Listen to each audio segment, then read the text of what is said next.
Macron au centre de toutes les discussions, Macron et les églises, Macron et Notre-Dame-des-Landes, Macron et la réforme institutionnelle, Macron et la CNCF. Et bien c'est avec Monsieur Valigny que nous sommes ce matin, qui est sénateur socialiste de l'Isère.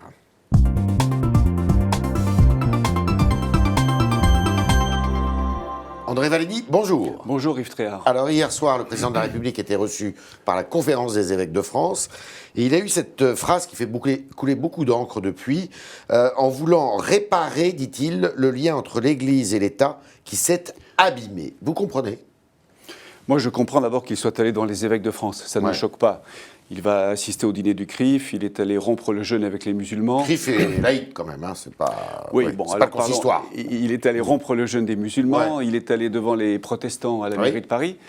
Et ça ne me choque pas du tout que le président de la République aille s'exprimer devant les évêques de France. Le lien est abîmé entre l'Église catholique et l'État. Deuxième élément, ce qu'il a dit est assez flou. C'est bien écrit, c'est prononcé sur un ton ecclésiastique. Mais c'est assez flou. Ce qui choque, c'est le mot lien, justement. Il aurait dit relation, il aurait dit dialogue, je pense que ça pouvait passer, et ça devait passer. Le lien, il est antinomique du mot séparation. L'Église, les Églises et l'État sont séparés depuis 1905, donc on ne peut pas parler de lien. Ce qui m'a gêné encore davantage hier soir, c'est que Emmanuel Macron n'ait pas répondu aux appels du pape en faveur des migrants, aux appels des évêques de France en faveur des laissés-pour-compte, des pauvres, de ceux qui souffrent dans cette société. Il avait une occasion formidable de faire comprendre qu'il était en empathie avec les laissés-pour-compte de la société, avec les plus malheureux, avec les migrants. Il n'a pas saisi cette occasion. C'est un président de droite, alors ? Il est de plus en plus perçu comme un président de droite. Moi, je n'ai pas eu beaucoup d'illusions sur cette question, mais les sondages le montrent. Les Français, et vous le regrettez ? Les Français pensent que Macron fait une politique de droite, et je crois qu'aujourd'hui, c'est de plus en plus clair. D'accord. Alors, Marine Le Pen, ce matin, le président de la République veut anesthésier les catholiques pour pouvoir s'attaquer demain à la loi de 1905. C'est votre avis ? Votre avis, il va modifier la loi de 1905 ? Je ne pense pas qu'il ferait ça. Non, je ne pense pas qu'il puisse faire ça. Ça serait une erreur de le faire, Ce serait une faute. Ce serait une faute, bien sûr. Il faut la laisser telle qu'elle est, cette loi de 1905. Il ne faut pas la toucher. Comme souvent sous la Troisième République, les législateurs ont trouvé les bons mots, les mots justes. Les lois étaient d'ailleurs beaucoup plus courtes qu'aujourd'hui. Quand on relit la loi de 1905, tout y est. Il n'y a rien à ajouter ou à retrancher. Alors, Bruno Retailleau, autre critique, il faut se méfier avec Emmanuel Macron. Bruno Retailleau, qui goûte plutôt les propos qui ont été tenus, il offre à son interlocuteur ce que l'interlocuteur souhaite. C'est un peu ça aussi, oui, Macron. c'est ça, c'est un peu ce que je disais. C'est pas une girouette, c'est un séducteur. Il est dans la séduction permanente. Donc, il adapte son propos aux auditoires devant lesquels il s'exprime. Et il peut tenir comme ça ? Ça fait moins d'1 an. Est-ce qu'il tiendra 5 ans comme ça? Je n'en sais rien. En tout cas, sur les questions de laïcité, sur les questions de bioéthique, pour le moment, il ne dit pas grand-chose. Il est dans le flou, dans la séduction. Hier soir, il avait un discours qui était fait pour plaire aux catholiques. Je crois qu'il a réussi de ce point de vue. Est-ce qu'il ne les prépare pas, d'ailleurs, à une réforme sur la PMA, par exemple, sur la procréation médicalement assistée? Des réformes sont annoncées dans le domaine de la bioéthique. On ne sait pas encore ce que souhaite Emmanuel Macron. Moi, je comprends qu'il veuille prendre du temps pour préparer ces réformes. En tout cas, là encore, on est dans le flou avec lui. Vous êtes pour la PMA? Oui, bien sûr. La GPA? GPA, c'est plus compliqué. Ah, vous n'êtes pas complètement contre? J'écoute, moi aussi... La gestation pour autrui. Oui, la gestation pour autrui. Évidemment, je suis foncièrement hostile à la marchandisation du corps. Mais il se trouve que dans ma vie politique locale, comme député à l'époque, j'ai rencontré une famille qui avait eu recours à la GPA aux États-Unis. Les choses s'étaient formidablement bien passées, sans rapport marchand. Et cela avait fait le bonheur d'une famille, de pouvoir avoir un enfant aux États-Unis. Alors, il ne faut pas avoir de jugement comme ça trop sommaire, trop expéditif, trop rapide. Il faut bien réfléchir en conscience. C'est pour ça que, je le répète, Macron a raison de prendre du temps sur ces questions. Alors, le gouvernement a décidé d'évacuer la ZAD de Notre-Dame-des-Landes. Il a raison? Ah oui, bien sûr. Oui. Bien sûr. Il a eu tort d'abandonner l'aéroport. Il a raison de faire évacuer les zadistes. Oui. Vous êtes concerné, vous, dans l'Isère? Parce que dans l'Isère, il y a un centre de loisirs. C'est vous qui l'avez lancé à Roibon. Et vous êtes en but, justement, aux zadistes, vous aussi? Oui, c'est un center-parc que j'ai lancé lorsque j'étais président du Conseil général de l'Isère. Et depuis des années, les recours se multiplient, les recours s'additionnent au recours. Nous avons des zadistes qui occupent le site à Roibon. Combien de zadistes? Ça dépend des périodes. L'hiver, il fait très froid là-haut, donc ils sont un peu moins nombreux, 10, 15. L'été, ils viennent en vacances sur le site, donc ils sont plusieurs dizaines. Ce sont des écologistes ou des casseurs? Un peu des deux. Il y a des écologistes, il y a des gauchistes, il y a des gens, des alternatifs, pour te dire. Et puis nous attendons là que les recours soient purgés, que la justice est définitivement tranchée, pour demander à l'État de les faire évacuer et construire enfin ce Center Parc qui est attendu par toute la population. Toute la population. Ça crée combien d'emplois ? Des centaines, au moins 700 emplois. D'accord. Toutes les communes, tous les parlementaires, tous les conseillers départementaux, régionaux, tous les maires du secteur sont favorables. Comme à Notre-Dame-des-Landes. Ne pas faire Center Parc à Roibon, c'est comme renoncer à l'aéroport. C'est un déni de démocratie. Et moi, je souhaite qu'il se fasse, ce Center Parc. Alors, réforme des institutions, grand sujet, vous êtes concerné, puisqu'il y aura moins de sénateurs si cette réforme passe. Bon, prenons d'abord la réduction du nombre de parlementaires. Oui. Est-ce que vous êtes pour ? C'est le sujet majeur à mes yeux. Ah bon ? C'est le sujet emblématique de cette réforme. Moi, s'il n'y avait pas cette disposition sur la réduction du nombre de parlementaires, je serais prêt à accepter cette réforme, à en discuter certains aspects et pourquoi pas à la voter avec des modifications. Mais ce qui me choque le plus, c'est la diminution du nombre de parlementaires. Et je sais qu'en disant cela, je vais contre l'opinion publique. 90% des Français pensent qu'il y a trop de parlementaires. Moi, je dis qu'ils ont tort. Parce que l'histoire montre, et j'ai fait une analyse historique précise, depuis la Révolution française, les 2 empires, la Restauration, la monarchie de Juillet, les 3 républiques, sous tous les régimes, quand on a voulu abaisser le Parlement, quand on a voulu réduire le rôle du Parlement, on a diminué le nombre de parlementaires. C'est une leçon de l'histoire. Deuxièmement... Donc le Parlement va être affaibli ? Bien sûr, numériquement et donc politiquement. Deuxièmement, on parle de la représentation des territoires. C'est vrai que des députés qui auront des circonscriptions de 300, 400, 500 communes ne pourront plus être proches de leurs électeurs, de leurs citoyens, de leurs concitoyens. Moi, j'ai un autre argument. J'ai été au gouvernement 3 ans, j'ai été député, je suis sénateur. Je connais les 2 côtés de la barrière, si j'ose dire. Moins il y a de parlementaires, mieux l'administration se porte. Ce n'est même pas les ministres qui seront les plus satisfaits par cette réforme. C'est la haute administration, les énarques, les technocrates. La noblesse d'État. La noblesse d'État, les directeurs de Bercy. Il n'y a rien de pire pour un haut fonctionnaire qu'un parlementaire qui demande des comptes, qui vient vérifier, qui fait des commissions d'enquête, qui procède à des auditions. Lorsqu'il y a moins de parlementaires, les hauts fonctionnaires prennent le pouvoir. Alors on nous dit vous aurez plus de collaborateurs, vous serez plus efficace. Il n'y aura toujours qu'un parlementaire. Ce ne sont pas les collaborateurs qui demandent des comptes aux hauts fonctionnaires. Avec Macron, c'est les fonctionnaires qui ont le pouvoir ? Mais bien sûr, c'est la technocratie qui prend le pouvoir avec Emmanuel Macron. Il vient de ce monde-là, il est inspecteur des finances. Et pour lui, les parlementaires sont des gêneurs, des empêcheurs d'administrer en rond. Il n'aime pas les corps intermédiaires, Macron. Les syndicats, les journalistes, les parlementaires. C'est du bonapartisme, sans le pont d'Arcole, mais c'est du bonapartisme. Il vous fait penser à quelqu'un d'autre, non, qui a été président de la République avant lui ? À Nicolas Sarkozy ? Un peu, oui. Mais Nicolas Sarkozy avait été élu, il avait été maire, il avait été député. Il avait quand même une expérience de la vie publique, au bon sens du terme, de la démocratie. Il vous avez pour être ministre, lui, non, Sarkozy ? Après le comité Balladur sur la réforme des collectivités locales, j'avais été l'objet de quelques approches, oui. Dites la vérité. Oui. En fait, vous préférez Sarkozy à Macron ? Ah, pas du tout. Non, moi je suis socialiste, je reste socialiste. Et plus que jamais, je pense qu'il y a une alternative de gauche à Macron. C'est pas une... on va y revenir, ça. C'est pas une réforme... on n'a pas besoin de changer la Constitution pour réduire le nombre de parlementaires. Vous ne voterez pas le paquet ? Parce qu'il y a ça, il y a aussi le nombre de mandats dans le temps.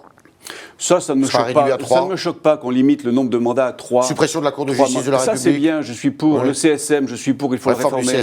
Les membres de droit du Conseil constitutionnel, je suis pour leur suppression, si j'ose dire, entre guillemets. Donc il y a beaucoup de choses qui vont dans le bon sens. Mais pas le nombre de parlementaires. Et surtout, il manque le renforcement du Parlement. Il n'y a rien pour rééquilibrer les pouvoirs. C'est une réforme qui va aggraver encore la présidentialisation du régime. D'accord. Alors, il y a un homme qui va faire parler de lui demain. Il s'appelle François Hollande. C'est votre ami ? Oui, bien sûr. Toujours ? Un ami, bien sûr, toujours. Alors, il va écrire un livre, Les leçons du pouvoir. Oui. Il va régler ses comptes à Macron, non ? Je ne sais pas, je n'ai pas lu le livre, je le lirai. Vous ne l'avez pas lu encore ? Non, pas du tout. Vous continuez à le voir, François Hollande ? Oui, de temps en temps. Il a envie de revenir, non ? Il s'intéresse à la politique, il aime la politique, il s'y intéresse beaucoup, et puis l'avenir, on ne sait jamais, l'avenir n'est écrit nulle part. Pourquoi il a loupé son quinquennat ou pas ? Non, il ne l'a pas loupé, il a fait des choses courageuses, il les a faites trop tard. Ah oui ? La loi travail. Il l'a fait trop tard. Mais il n'avait pas annoncé ça. Le crédit impôt compétitivité, il l'a fait trop tard. Les réformes structurelles qui ont redonné de la compétitivité à la France, ce dont profite Emmanuel Macron aujourd'hui, parce que les bons résultats économiques, ils ne sont pas dus à Macron. Il est arrivé il y a moins d'1 an. Ils sont dus à la conjoncture internationale et aux réformes structurelles courageuses de Hollande qui lui ont coûté sa popularité. Toutes ces réformes, il fallait les faire la première année. Au lieu de faire le mariage pour tous, qui a duré plus d'1 an, il fallait faire le crédit impôt compétitivité, la loi travail au début du quinquennat. Il a fait les choses dans le mauvais ordre. C'est quelqu'un... vous avez toujours la même amitié pour lui ? Parce que je vais être un peu désobligeant. On pensait que vous auriez un rôle majeur dans ce quinquennat. Garde des Sceaux, par exemple. Oui, moi aussi, je le pensais, oui. C'est un peu désobligeant de dire que vous avez eu un rôle un peu mineur. J'ai eu des secrétariats d'État intéressants, passionnants, le développement, la francophonie, la réforme territoriale, compliquée, les relations avec le Parlement, tout ça était très intéressant, mais c'est vrai que je rêvais de la justice. Vous lui en voulez? Oh, le temps passe, le temps fait son œuvre. Il faut regarder l'avenir. Ouais. Il a encore un rôle à jouer d'inspirateur de la gauche? Il a un rôle à jouer parce que d'abord c'est quelqu'un d'intelligent, qui réfléchit beaucoup. Il est plus journaliste que politique, non? Il aime l'histoire, il aime l'actualité, il la commente beaucoup, il aime l'histoire. C'est quelqu'un qui est très cultivé sur le plan historique et ça me touche beaucoup parce que j'aime beaucoup l'histoire aussi. Et puis son expérience présidentielle est quand même utile, elle peut être utile demain à la gauche. Est-ce que c'est lui qui a foutu le Parti Socialiste par terre?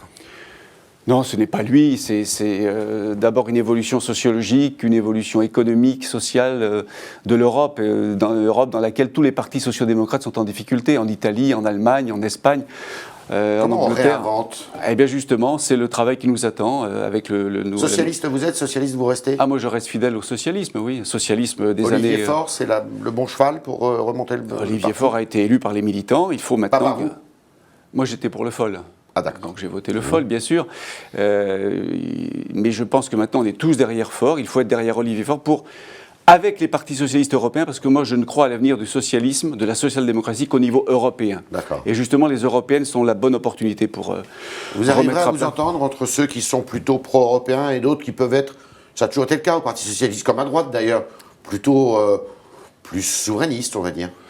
Ah, mais je crois que l'avenir, il n'est pas dans le souverainisme, hein. Moins encore quand on est de gauche. Les Français l'ont compris, d'ailleurs, ils savent bien que tous les défis qui nous sont lancés par la mondialisation ne peuvent se résoudre, ne peuvent se surmonter, ces défis, qu'au niveau européen. Le seul avenir pour le socialisme en France, comme dans tous les pays d'Europe, c'est l'Europe, c'est la construction européenne. Certains vont vous dire que l'avenir en France de la gauche, c'est Jean-Luc Mélenchon, justement, c'est Benoît Hamon. Benoît Hamon, encore, on est compatible, parce que sur le plan européen, il a des idées proches des nôtres, mais Mélenchon, pas du tout. Mélenchon, il a un plan qui consiste à sortir de l'Europe. C'est la faillite assurée.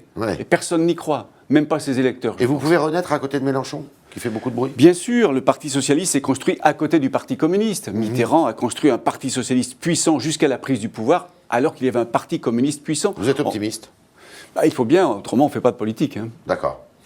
On continue avec André Valigny, le sénateur de l'Isère, et avec Benjamin Pilate, qui va poser vos questions, chers internautes.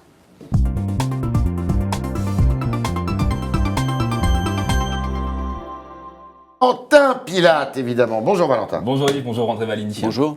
Alors nous avons quelques commentaires qui tombent actuellement sur le Figaro.fr en direct, notamment celui de Wiseman qui s'interroge sur le fait est-ce qu'il y a encore des élus socialistes. J'ai Michel, c'est ironique hein, bien sûr quand il dit ça, j'ai Michel qui rajoute sur Facebook en direct, je vais retrouver son commentaire, le PS est mort sans intérêt pour moi. Que souhaitez-vous répondre à nos internautes qui actuellement s'interrogent sur le cas du Parti socialiste ? Le PS n'est pas mort. Le PS a connu des hauts et des bas, des vicissitudes. Depuis 1905, il y a eu des victoires éclatantes, le Front populaire en 1936, 81, et puis il y a eu des défaites cinglantes, historiques, celle de Gaston Defferre en 1969, celle de Benoît Hamon en 2017. Voilà, on va renaître de toute façon. Le socialisme, c'est un courant de pensée. Que l'appareil soit en difficulté, qu'on doive rénover nos pratiques, nos méthodes, peut-être changer de nom encore, je ne suis pas sûr. Pourquoi pas? Mais le courant d'idées, le courant socialiste, le courant d'idées qui nous porte depuis très longtemps et qui nous portera longtemps encore, il est toujours là. Plus d'égalité républicaine, plus de justice sociale, plus de solidarité. Moi, je ne vois pas ce qu'il y a de ça passe souvent par dépassé. Plus d'impôts, tout ça.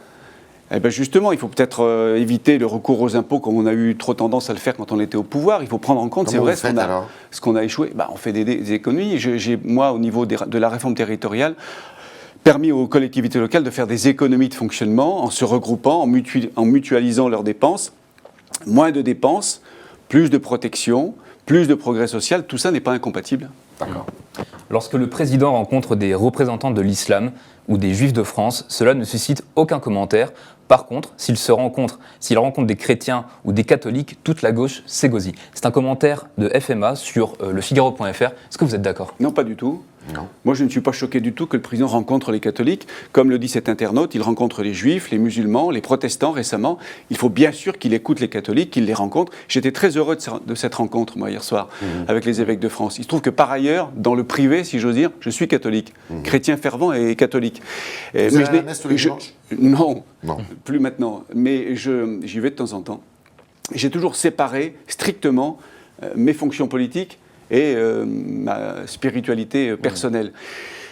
Mais en tant que sénateur, que responsable politique, je trouve bien que le président aille devant les évêques. Ce que je regrette, je l'ai dit à M. Tréhard tout à l'heure, c'est qu'il n'ait pas répondu à ce que lui a dit le président des évêques de France sur les pauvres, sur ceux qui souffrent dans la société, et qu'il n'ait pas répondu à l'appel du pape qui s'adresse à la France, notamment lorsqu'il dit qu'on accueille mal les migrants, notamment en France. Il aurait dû saisir cette occasion, Macron, pour répondre au pape, positivement bien sûr, et aux évêques de France. Il ne l'a pas fait. On les accueille mal en Isère, les migrants? En Isère, comme dans toute la France, la politique menée n'est pas la bonne. Mais parce qu'on n'a pas les moyens, peut-être. On a toujours les moyens d'accueillir ceux qui souffrent. Enfin, M. Tréhard, sur un pays de 64 millions d'habitants, 5e ou 6e puissance économique du monde, on ne peut pas accueillir quelques dizaines de milliers de pauvres gens qui fuient la guerre, qui fuient la famine. Certains, ils ont des intentions mauvaises aussi. Pourquoi a-t-on aussi bien accueilli les boat people dans les années 75-76 et aussi mal les gens qui arrivent d'Afrique aujourd'hui? Il n'y a pas un problème culturel entre les gens qui viennent les accueillants et les accueillis? Mais les Asiatiques venaient d'encore plus loin que les Africains. Oui, mais problème religieux, on va dire, alors. Et nous avons... Non, mais les Asiatiques ne sont pas catholiques, je sais bien, chrétiens, mais, ils sont bouddhistes. Sauf que parfois, ils sont musulmans militants. Non, je pense que la société est devenue plus dure, les gens sont devenus plus individualistes, et puis des discours xénophobes ont contaminé la société française. La montée de l'extrême droite, la montée du lepénisme... Tout ça a fait du mal, tout ça a fait que les gens se sont repliés sur eux-mêmes, ont pris peur, on fait peur aux gens, on fait beaucoup trop peur aux gens, et du coup ils se replient sur eux, ils deviennent parfois, hélas, xénophobes.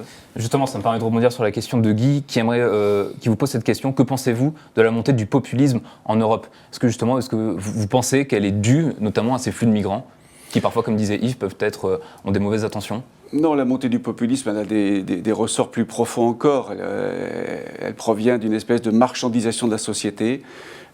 Chacun se replie sur sa propre vie personnelle. On le comprend, mais il faut aussi penser aux autres. On vit dans une société, on n'a pas le droit de ne penser qu'à soi.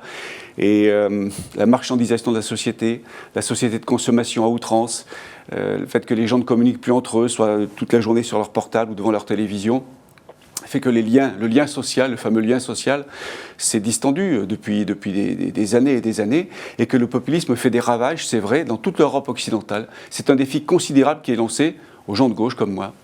On va s'ouvrir un peu sur l'international. En tant que membre de la Commission des Affaires étrangères, de la Défense et des Forces armées au Sénat, Clément sur Twitter aimerait avoir votre avis sur la position américaine défendue ces derniers jours visant à intervenir sans mandat de l'ONU en Syrie. Sans mandat de l'ONU, c'est toujours ennuyeux, mais si on attend le mandat de l'ONU, on ne l'aura jamais, puisque les Russes mettront leur veto de toute façon, et sûrement les Chinois aussi.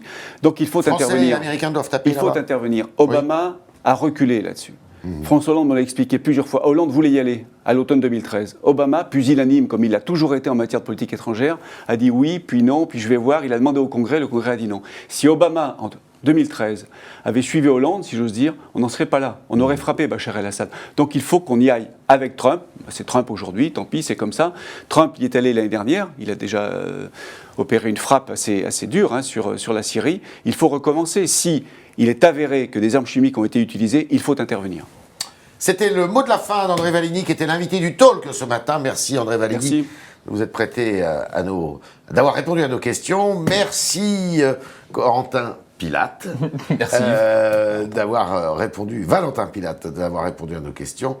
Pardonnez-moi si je me trompe un peu dans les prénoms ce matin. Et à demain pour de nouvelles aventures.